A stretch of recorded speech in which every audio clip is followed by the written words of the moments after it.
కేసీఆర్ ఉన్నప్పుడు భూముల ధరలు రోజంత పెరిగినాయి భూముల ధరలు.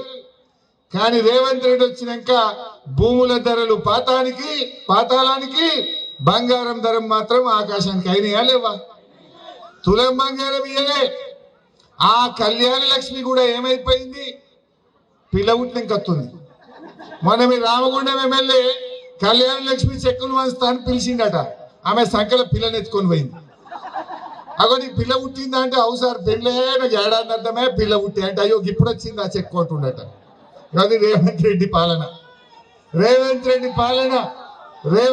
పాలన గట్లున్నది. బాగా ఆలోచించండి. ఏ ఒక్క మాట నిలుపుకోలేదు.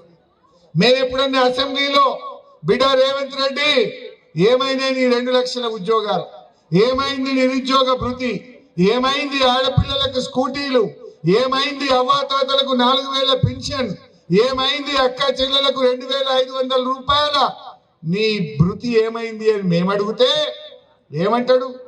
హరీష్ రావు నువ్వు బాగా మాట్లాడుతున్నావు, నీ లాగులో తొండజొర కొడతా. ఏమే నువ్వు బాగా మాట్లాడుతున్నావు కేటీఆర్, నీ పేగులుడ నీకు మెడలేసుకొని తిరుగుతా. ఇది ఒక ముఖ్యమంత్రి మాట్లాడొచ్చునా?